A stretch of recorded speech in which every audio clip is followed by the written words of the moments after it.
যখন আমাদের প্রিয় নবী হযরত মুহাম্মদ সাল্লাল্লাহু আলাইহি ওয়াসাল্লামের বয়স মাত্র 9 বছর ছিল, তখন মক্কায় এক কঠিন দুর্ভিক্ষ দেখা দিয়েছিল। মক্কার সর্বত্র বৃষ্টির ধারা বন্ধ হয়ে গিয়েছিল। ক্ষেত খামার শুকিয়ে মাটি হলুদ হয়ে গিয়েছিল, ফলে কূপ ও ঝর্ণাগুলো শুকিয়ে গিয়েছিল। মানুষ দূর দূরান্ত থেকে পানি খুঁজে আনত, কিন্তু তাও একসময় শেষ হয়ে যাচ্ছিল। যখন এই দুর্ভিক্ষ দীর্ঘস্থায়ী হলো, তখন কুরাইশদের সর্দাররা একে অপরের সাথে আলোচনায় বসলেন। একজন বললেন, এখন আমাদের সবাইকে মিলে একটি সিদ্ধান্ত নিতে হবে।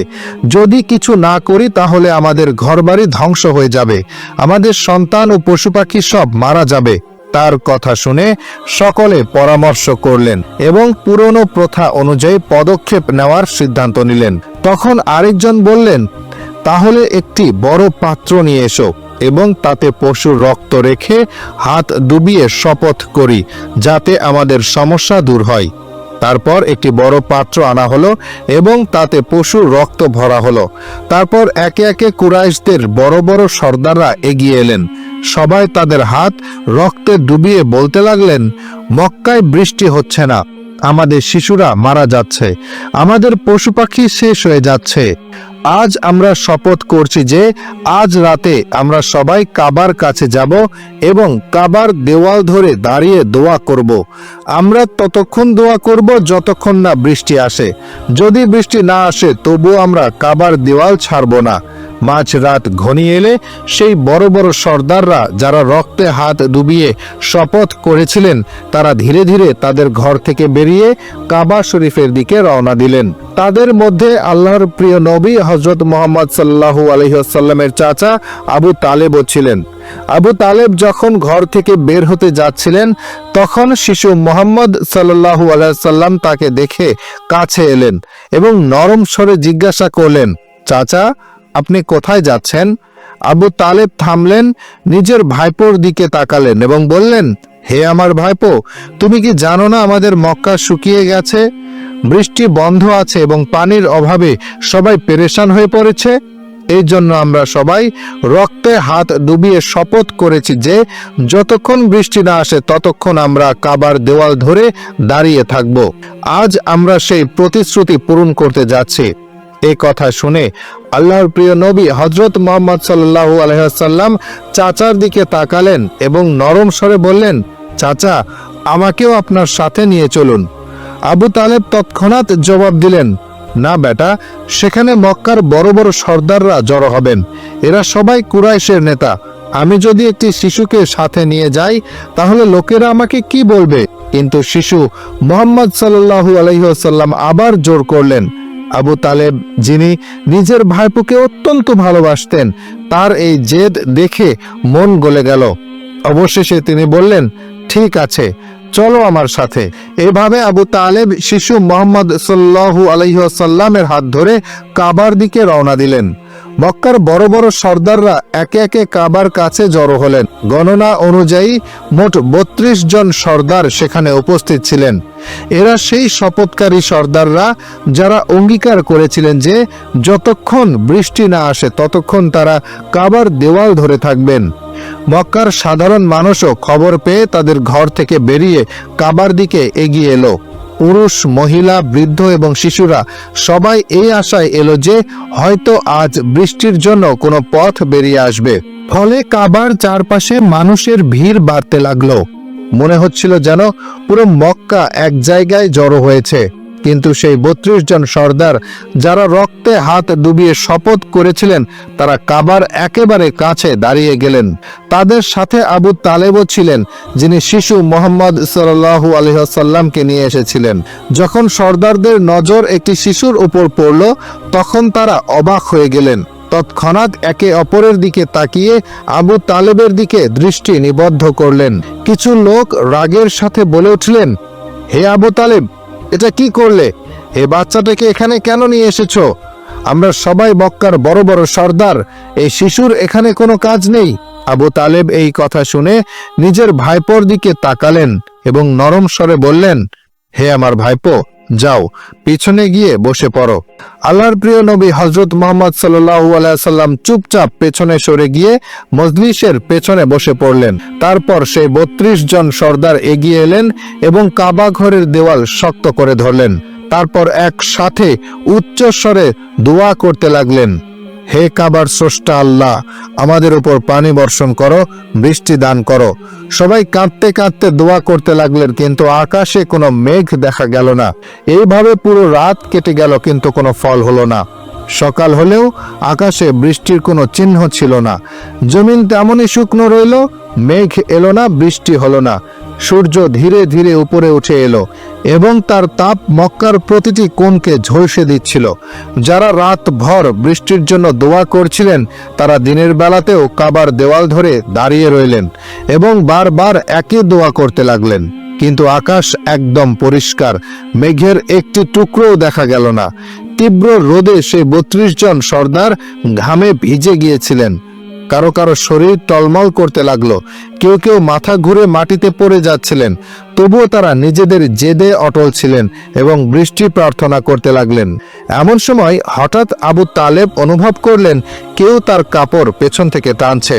তিনি ঘুরে দেখলেন তার ৯ বছরের ভাইপো হযরত মুহাম্মদ সাল্লাল্লাহু আলাইহি ওয়াসাল্লাম দাঁড়িয়ে আছেন। এ দৃশ্য দেখে আবু তালেবের মুখ কঠোর হয়ে গেল। তিনি রাগের সাথে বললেন, এ মুহাম্মদ, তুমি এখানে কেন এসেছো? শিশু মুহাম্মদ সাল্লাল্লাহু আলাইহি ওয়াসাল্লাম অত্যন্ত আদবের সাথে বললেন, চাচা, আমাকে এগিয়ে যেতে দিন, আমি দোয়া করব, তখন দেখবেন উপরওয়ালা পানি বর্ষণ করবেন। এই কথা শুনে আবু তালেব আরো অবাক হলেন এবং কঠোর স্বরে বললেন, আমরা ৩২ জন মক্কার বড় বড় সর্দার রাত ভর এখানে দাঁড়িয়ে বৃষ্টির জন্য দোয়া করেছি, কিন্তু উপরওয়ালা পানি বর্ষণ করেননি। আর তুমি মাত্র ৯ বছরের ছেলে, তুমি দোয়া করবে আর বৃষ্টি হবে? যাও গিয়ে নিজের জায়গায় বসে পড়ো। চাচার মুখে এমন কথা শুনে আল্লাহর প্রিয় নবী হযরত মুহাম্মদ সাল্লাল্লাহু আলাইহি ওয়াসাল্লাম আস্তে আস্তে পেছনে সরে গিয়ে নিজের জায়গায় বসে পড়লেন।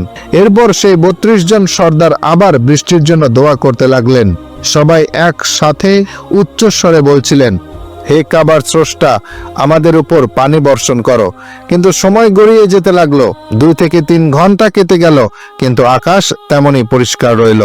মেঘ এলো না, বৃষ্টির কোনো চিহ্ন দেখা গেল না। সূর্যের তাপে লোকেরা নিস্তেজ হয়ে পড়ছিলেন। এমন সময় আবু তালেব আবার অনুভব করলেন কেউ তার কাপড় পেছন থেকে টানছে। তিনি ঘুরে দেখলেন আবারও শিশু মুহাম্মদ সাল্লাল্লাহু আলাইহি ওয়াসাল্লাম দাঁড়িয়ে আছেন। তখন আবু তালেবের মুখে রাগের চিহ্ন ফুটে উঠল। তিনি কঠোর স্বরে বললেন, হে আমার ভাইপো মুহাম্মদ, এখানে আবার কেন এসেছো? শিশু মুহাম্মদ সাল্লাল্লাহু আলাইহি ওয়াসাল্লাম অত্যন্ত নরম স্বরে বললেন, চাচা, আমি এবার পানি চাইতে আসিনি, আমি আপনার ঘাম মুছতে এসেছি। এবং ভালোবাসার সাথে চাচা আবু তালেবের মুখ থেকে ঘাম মুছলেন। এই দৃশ্য দেখে আবু তালেবের মন গলে গেল। তিনি নিজের ছোট্ট ভাইপোকে বুকে জড়িয়ে ধরলেন। এই সময় শিশু মুহাম্মদ সাল্লাল্লাহু আলাইহি ওয়াসাল্লাম আস্তে আস্তে বললেন, চাচা, আমাকে এগিয়ে যেতে দিন, আমি একটা কাজ করব আর উপরওয়ালা পানি বর্ষণ করবেন। এ কথা শুনে কাছে দাঁড়িয়ে থাকা একজন চিৎকার করে বলে উঠলেন, হে মক্কার লোকেরা, পানি এসে গেছে। লোকেরা অবাক হলেন এবং মুহাম্মদ সাল্লাল্লাহু আলাইহি সাল্লামের দিকে মনোযোগী হলেন। সবাই ডাকলেন, হে মুহাম্মদ, তাড়াতাড়ি এগিয়ে এসো। মুহাম্মদ সাল্লাল্লাহু আলাইহি সাল্লাম এগিয়ে এলেন এবং কাবার কাছে দাঁড়িয়ে জিজ্ঞাসা করলেন, তোমরা কি করছিলে? লোকেরা বলল, আমরা বৃষ্টির জন্য দোয়া করছিলাম। তখন মুহাম্মদ সাল্লাল্লাহু আলাইহি সাল্লাম বললেন, যখন তোমরা দোয়া করছিলে তখন আমি পেছনে ছিলাম, এখন আমি দোয়া করব আর তোমরা সবাই আমার পেছনে থাকবে। এ কথা শুনে ২০ জন আদবের সাথে পেছনে সরে গেলেন, কিন্তু ১২ জন সর্দার অহংকার করে বললেন, এই ৯ বছরের ছেলেটি সামনে থাকবে আর আমরা পেছনে, এতে আমাদের ইজ্জত কমে যাবে। তখন মুহাম্মদ সাল্লাল্লাহু আলাইহি সাল্লাম শান্তভাবে বললেন, হে মক্কার লোকেরা, পেছনে সরে যাও, কারণ আমি যদি এখন পেছনে সরে যাই তাহলে বৃষ্টি আর কখনো আসবে না। এই কথা শুনে ২০ জন ভয় পেয়ে গেলেন। তারা সেই ১২ জন সর্দারকে বললেন, সাবধান, যদি মুহাম্মদ সাল্লাল্লাহু আলাইহি সাল্লাম পেছনে সরে যান তাহলে আমরা সবাই ধ্বংস হয়ে যাব। এই কথা শুনে সেই ১২ জন সর্দার নরম হয়ে গেলেন এবং সবাই পেছনে সরে গেলেন। এভাবে মক্কার বড় বড় সর্দাররাও শিশু মুহাম্মদ সাল্লাল্লাহু আলাইহি সাল্লামের পেছনে দাঁড়িয়ে গেলেন। সর্দাররা বললেন, হে মুহাম্মদ, এখন তো আমরা পেছনে চলে এসেছি, এখন দোয়া করো। তখন মুহাম্মদ সাল্লাল্লাহু আলাইহি সাল্লাম বললেন, যদি আমিও সেটাই চাই যা তোমরা চেয়েছো, তাহলে পার্থক্য কি থাকবে? লোকেরা অবাক হয়ে বলল, তাহলে আপনি কি চাইবেন? মুহাম্মদ সাল্লাল্লাহু আলাইহি সাল্লাম পরোক্ষভাবে বললেন, এটাই এখন তোমরা দেখবে। তারপর তিনি আকাশের দিকে তাকালেন। প্রথমে হালকা মেঘ দেখা গেল, তারপর আবার যখন দৃষ্টি তুললেন তখন বৃষ্টি নামতে লাগলো। তৃতীয়বার যখন নবী করিম সাল্লাল্লাহু আলাইহি সাল্লাম পুরো মুখ আকাশের দিকে তুললেন, তখন মেঘে আকাশ ছেয়ে গেল এবং প্রবল বৃষ্টি হতে লাগলো। শুকনো ক্ষেত সতেজ হয়ে গেল। লোকেরা আনন্দে বৃষ্টিতে ভিজতে ভিজতে ডাকতে লাগলো, ইয়া মুহাম্মদ, ইয়া মুহাম্মদ সাল্লাল্লাহু আলাইহি ওয়াসাল্লাম। এইভাবে পুরো মক্কা আনন্দে মুখরিত হয়ে উঠল। যখন হযরত মুহাম্মদ সাল্লাল্লাহু আলাইহি ওয়াসাল্লাম হযরত হালিমার বাড়িতে প্রতিপালিত হচ্ছিলেন এবং তার বয়স মাত্র 3 বছর ছিল, তখন তিনি একদিন আদর করে জিজ্ঞাসা করলেন, আম্মা, আমার ভাইয়েরা কোথায় যায়? হালিমা বললেন, বেটা, তারা ছাগল চরাতে যায়। তখন শিশু মুহাম্মদ সাল্লাল্লাহু আলাইহি ওয়াসাল্লাম বললেন, আম্মা, আমিও তাদের সাথে যেতে চাই। তার কথা শুনে হালিমা ভয় পেয়ে মানা করলেন, কিন্তু নবীজির বোন সাইমা বললেন, আম্মা, আপনি জানেন, যখন ভাই মোহাম্মদ আমাদের সাথে যান তখন মেঘ ও ছায়া করে, রোদ কখনো তার উপর পড়ে না। এই কথা শুনে হালিমার মন বিশ্বাস ও খুশিতে ভরে গেল। তিনি বুঝলেন যে এই শিশু আল্লাহর বিশেষ হেফাজতে আছে। সাইমার কথায় হালিমার মনে শান্তি এলো। তবুও মায়ের মন, তিনি শিশু মুহাম্মদকে চোখের আড়াল করতে দ্বিধা করতেন। কিন্তু যখন শিশু মুহাম্মদ বারবার আদর ও নিষ্পাপতার সাথে জোর করলেন, তখন অবশেষে হালিমা অনুমতি দিলেন। এভাবে একদিন শিশু মুহাম্মদ সাল্লাল্লাহু আলাইহি ওয়াসাল্লাম নিজের দুধ ভাইদের সাথে ছাগল চরাতে জঙ্গলের দিকে গেলেন। ছোট্ট শাহজাদার ভঙ্গি ছিল অনন্য। কখনো তিনি কোনো ছাগলের মাথায় হাত বুলিয়ে দিতেন, কখনো আদর করে ডাকতেন। আশ্চর্যের বিষয়, ছাগলগুলো তার কাছে এসে শান্তভাবে চড়তে থাকত।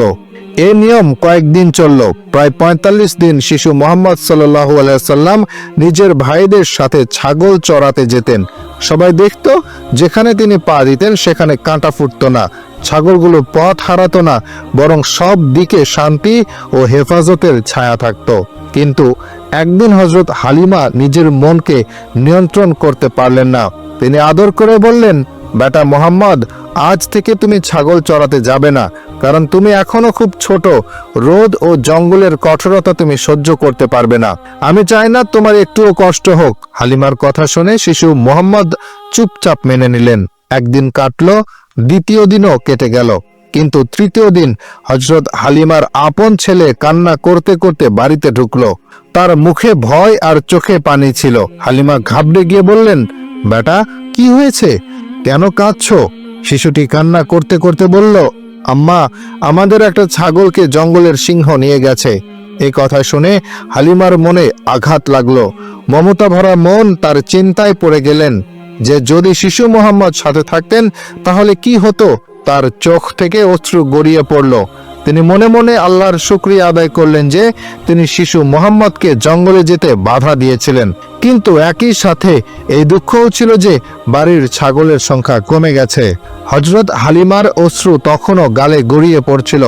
এমন সময় শিশু মুহাম্মদ সাল্লাল্লাহু আলাইহি ওয়াসাল্লামের দৃষ্টি তার প্রিয় আম্মির মুখের উপরে পড়ল। তিনি এগিয়ে এলেন, ছোট হাত দিয়ে হালিমার অশ্রু মুছে দিলেন এবং ভালোবাসার সাথে বললেন, আম্মা, আপনি কেন কাঁদছেন? কি হয়েছে? হযরত হালিমা বললেন, বেটা মুহাম্মদ, আমাদের একটি ছাগলকে জঙ্গলের সিংহ নিয়ে গেছে, তাই আমার মন খারাপ। এ কথা শুনে শিশু মুহাম্মদ মুচকি হেসে বললেন, আম্মা, আপনি দুঃখ করবেন না, আমরা এক্ষুনি আমাদের ছাগল সিংহের কাছ থেকে ফিরিয়ে আনব। এ কথা শুনে হালিমা আরো ঘাবড়ে গেলেন এবং বললেন, বেটা মুহাম্মদ, এমন হয় না, সিংহও খুব ভয়ঙ্কর, সে কাউকে কিছু ফিরিয়ে দেয় না, আর তুমি তো এখনো খুব ছোট, যদি তুমি তার কাছে যাও তাহলে সে তোমার ক্ষতি করতে পারে। তখন শিশু মুহাম্মদ সাল্লাল্লাহু আলাইহি ওয়াসাল্লাম বললেন, আম্মা, সেসব অন্য কারোর কথায় হয় না, বরং সেটাই হয় যা মুহাম্মাদের কথায় হয়। যখন আমি বলবো তখন জঙ্গলের সিংহরাও ছাগল নিয়ে নিজে হেঁটে চলে আসবে। এ কথা শুনে হালিমার চোখ বিস্ময়ে ও ভক্তিতে ভরে গেল। অতঃপর শিশু মোহাম্মদ তার প্রিয় আম্মিজান হালিমার হাত ধরে গ্রাম থেকে জঙ্গলের দিকে হাঁটতে লাগলো। জঙ্গলের কিনারায় পৌঁছে তিনি অত্যন্ত প্রতাপ ও স্নেহের সাথে আওয়াজ দিলেন, হে জঙ্গলের সিংহরা, শোনো, আমার মা হালিমার ছাগল ফিরিয়ে দাও। শিশু মোহাম্মদ সাল্লাল্লাহু আলাইহি ওয়াসাল্লামের এই কথাগুলো যেন আল্লাহর নির্দেশের মতো জঙ্গলে প্রতিধ্বনিত হলো। এটুকু বলার পরেই হঠাৎ জঙ্গলের ভেতর থেকে শব্দ উঠল। কিছুক্ষণের মধ্যে অনেকগুলো সিংহ দৌড়ে আসতে দেখা গেল। তারা হযরত হালিমার ছাগলকে খুব সাবধানে নিয়ে এলো এবং শিশু মোহাম্মদ সাল্লাল্লাহু আলাইহি সাল্লামের পায়ে মাথা নত করল। সিংহরা ছাগল ফিরিয়ে আনলো এবং ভালোবাসার দৃষ্টিতে শিশু মোহাম্মদ সাল্লাল্লাহু আলাইহি সাল্লামকে দেখতে লাগলো। তখন তিনি বললেন, হে সিংহরা, তোমরা কি জানতে না যে এই ছাগল আমাদের? তাহলে কেন নিয়ে গেলে? সিংহরা আদবের সাথে বলল, হে রাসূল, আমরা আপনার দিদারের আশায় ছাগল নিয়ে গিয়েছিলাম যাতে আপনি আমাদের কাছে আসেন। আপনাকে ছাড়া জঙ্গল নির্জন লাগে। ছাগল তো শুধু অজুহাত ছিল, আসল উদ্দেশ্য ছিল আপনার দিদার। এই কথা শুনে হযরত হালিমার চোখ থেকে অশ্রু গড়িয়ে পড়তে লাগলো। তিনি ভাবতে লাগলেন, জঙ্গলের হিংস্র প্রাণীরাও এই শিশুর সামনে বিনয়ী হয়ে নত হচ্ছে। সিংহরা বলল, হে রাসূল, যদি কোনো বেয়াদবি হয়ে থাকে তাহলে আমাদের ক্ষমা করে দিন। তখন মুহাম্মদ সাল্লাল্লাহু আলাইহি ওয়াসাল্লাম মুচকি হেসে বললেন, যাও, তোমরা স্বাধীন, কিন্তু মনে রেখো, কারো উপর জুলুম করবে না। এই কথা শুনে সিংহরা আনন্দে গর্জন করতে লাগলো। হযরত হালিমার মনে বিশ্বাস আরো দৃঢ় হলো যে শিশু সাধারণ নয়, তিনি সমস্ত বিশ্বের জন্য রহমত।